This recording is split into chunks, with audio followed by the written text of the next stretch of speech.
आज हम करने जा रहे हैं 50 MCQs ऑपरेटिंग सिस्टम के।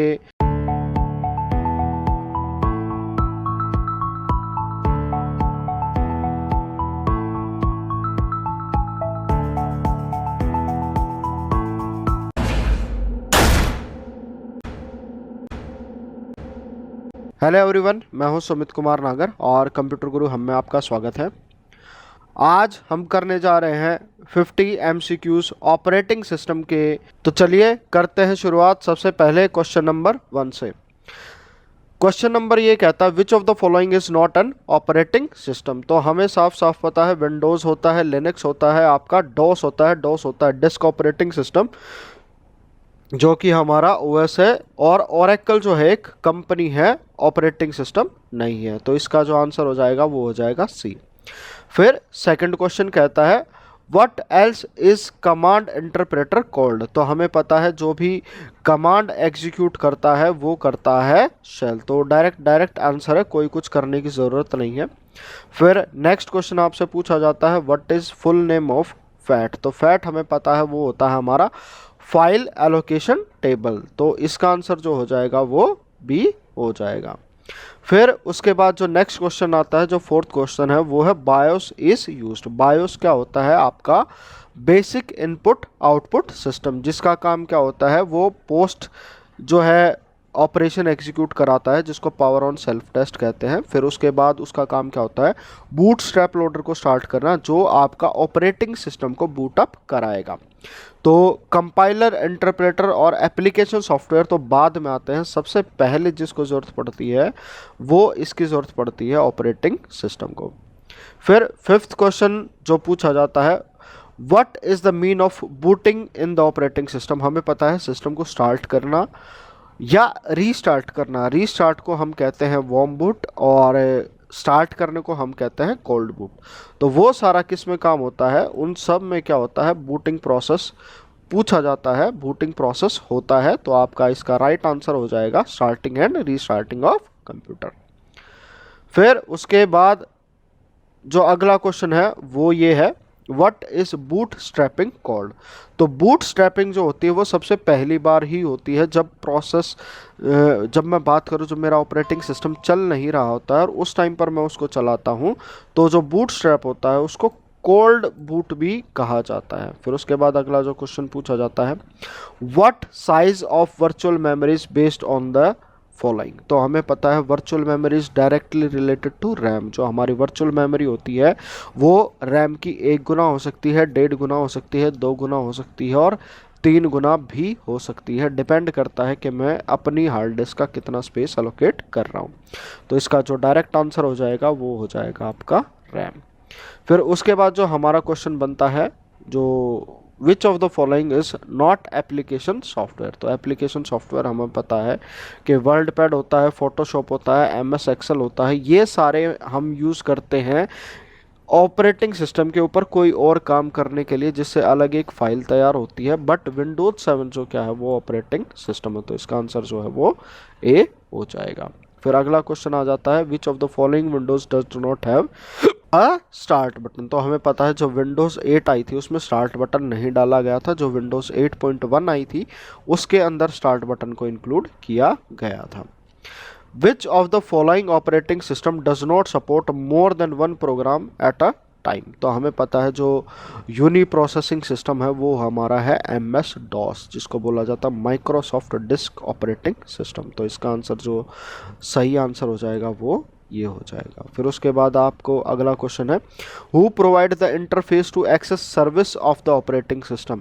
इससे पिछले ही क्लास में जब मैंने आपको सिस्टम कॉल बताई थी तो उसके अंदर हमने यही डिस्कस किया था कि जो हमारी सिस्टम कॉल होती है वो इंटरफेस होती है ऑपरेटिंग सिस्टम और यूज़र एप्लीकेशन प्रोग्राम के बीच में, जिससे वो सारी ऑपरेटिंग सिस्टम की सर्विसेज जो है वो यूज़ कर पाए। तो इसका आंसर हो जाएगा हमारा सिस्टम कॉल। फिर अगला क्वेश्चन जो पूछा जाता है where are placed the list of processor that are prepare to be executed and waiting. हमें पता है कि जो हमारा प्रोसेसर है वो डायरेक्ट डेटा कहाँ से उठाता है, वो सारा डेटा उठाता है रेडी क्यू से एग्जीक्यूट करने के लिए। तो इसका जो आंसर हो जाएगा वो हो जाएगा ready queue. Who among the following can block a running process. हमें पता है कि कोई भी अगर प्रोसेस कब आ जाता है, जब उसके बीच में या तो कोई सिस्टम कॉल आ जाए, या उसका कोई चाइल्ड प्रोसेस क्रिएट हो, या उसकी प्रायोरिटी से ज़्यादा प्रायोरिटी का कोई भी प्रोग्राम जो है हमारे प्रोसेसर के पास आ जाए।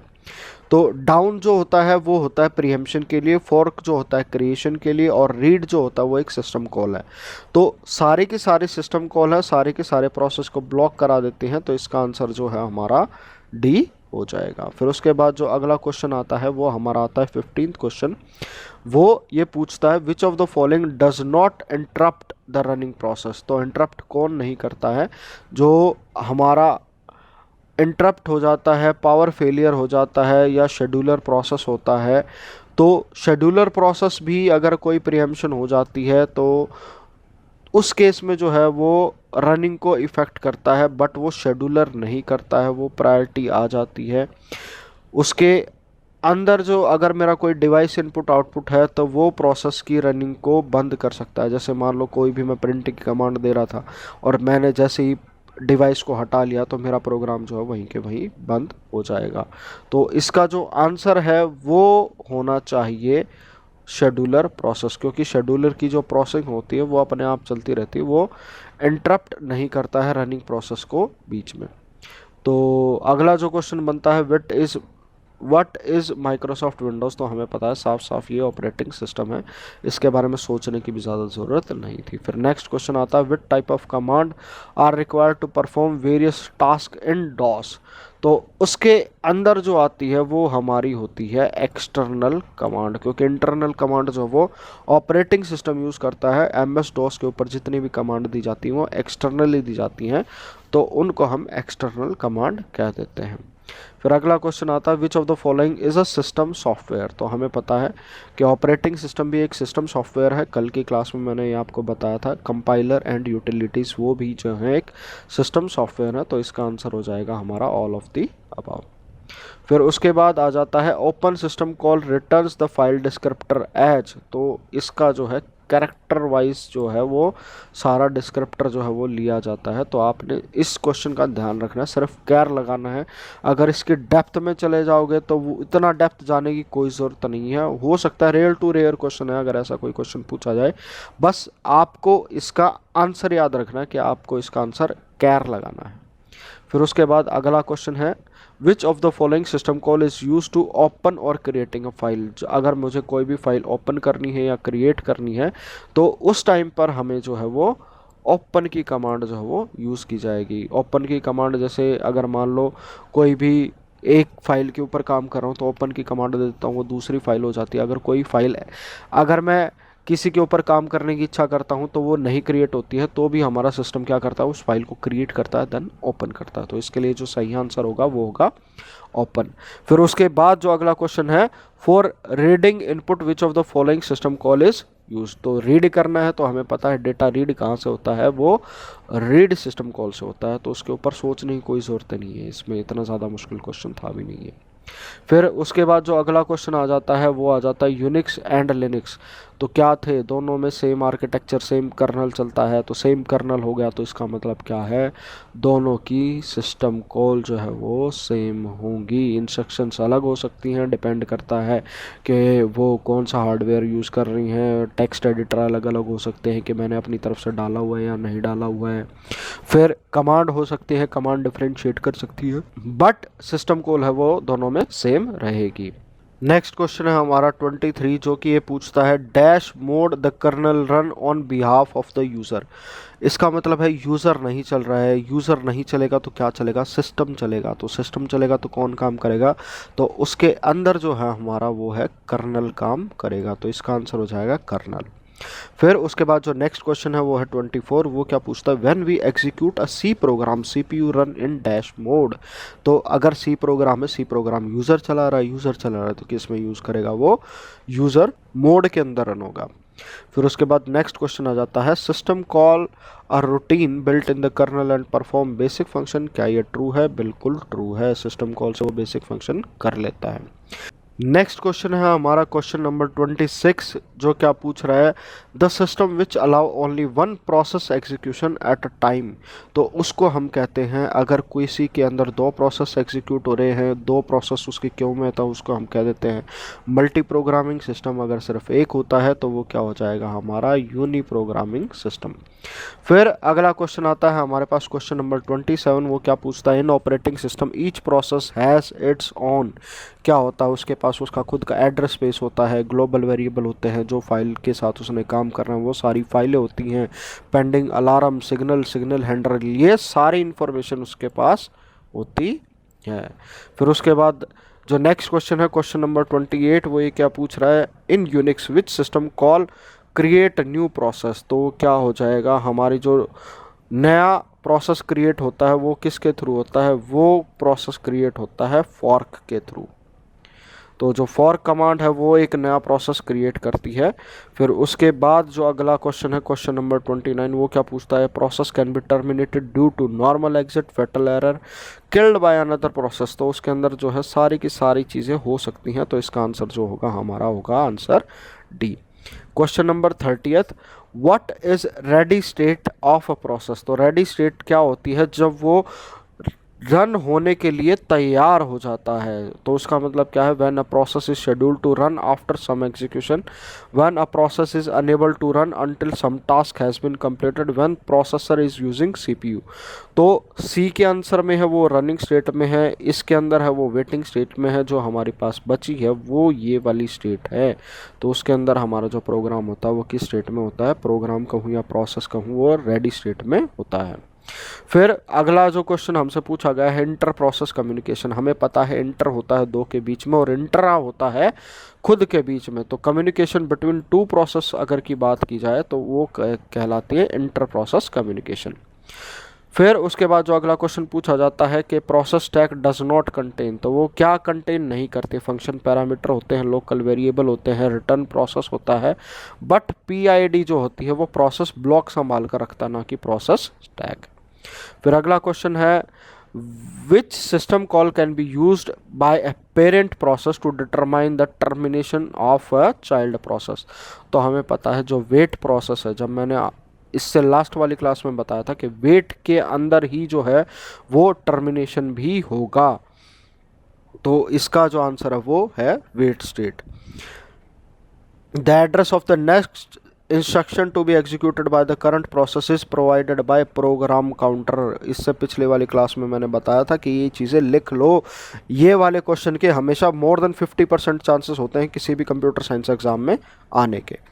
फिर उसके बाद क्या है, अगला क्वेश्चन है, process control block is also known as. ये भी मैंने आपको लास्ट क्लास में बताया था कि इसको टास्क कंट्रोलिंग ब्लॉक भी कह देते हैं।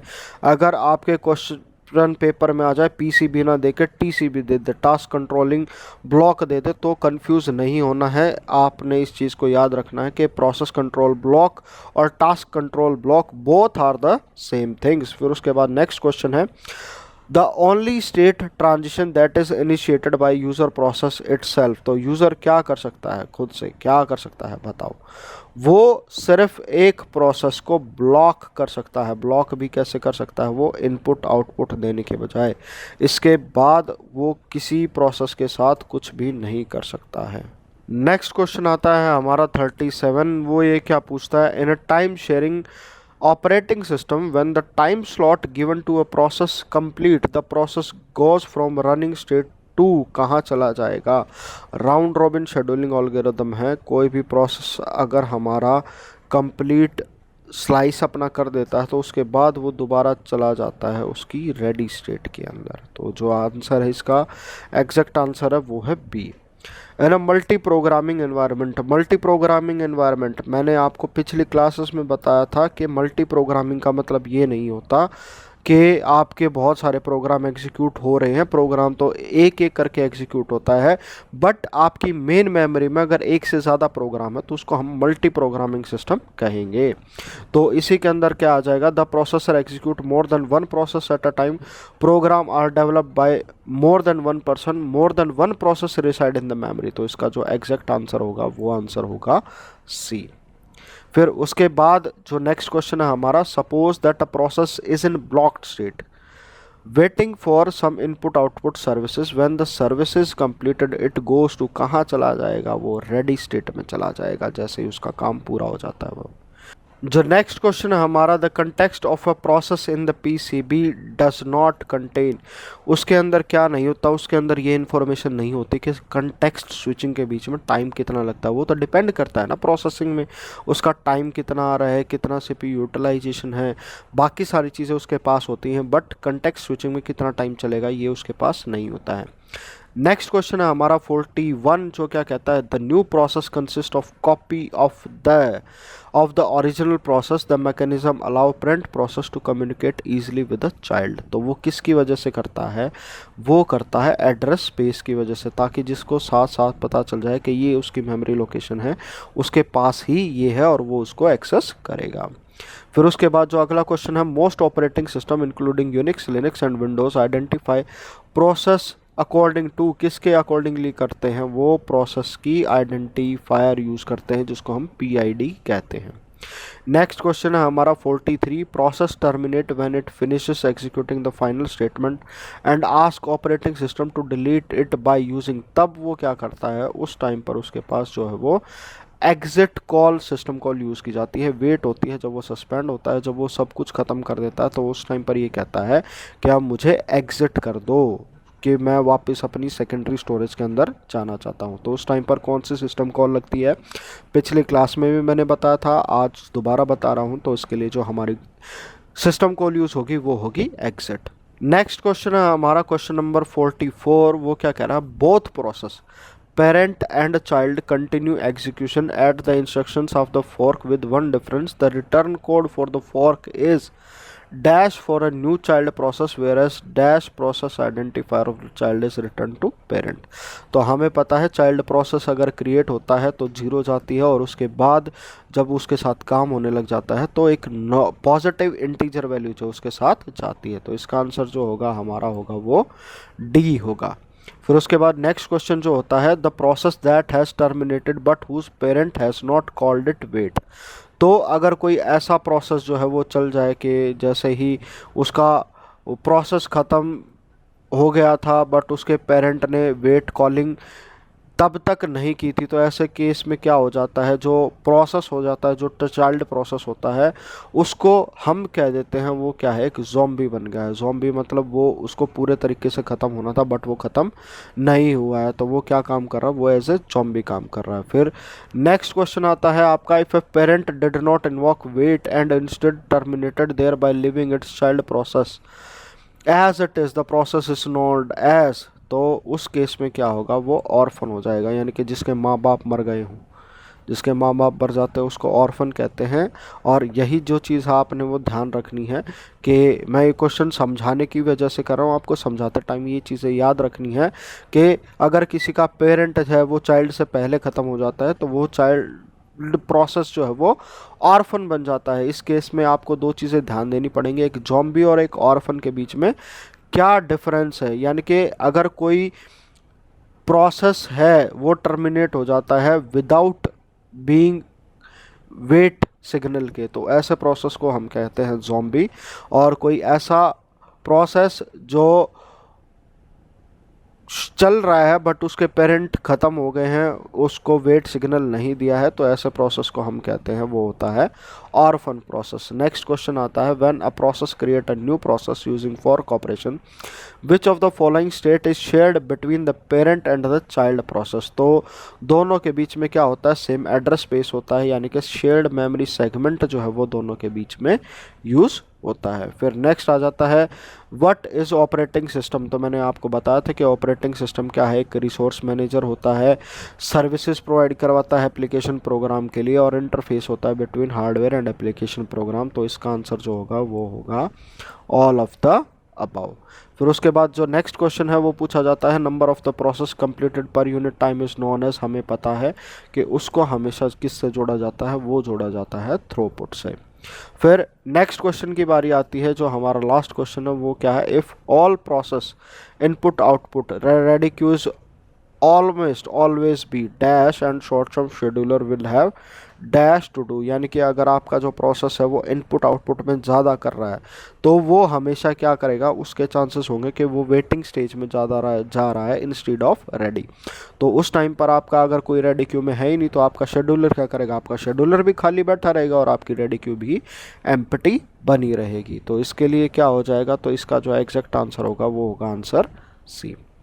तो ये थे 50 क्वेश्चंस, ये मोस्ट एक्सपेक्टेड होते हैं और जनरली जो अब तक मैंने आपके टॉपिक कराए हैं उनसे जो सही सही क्वेश्चन आंसर बनते हैं वो यही बनते हैं।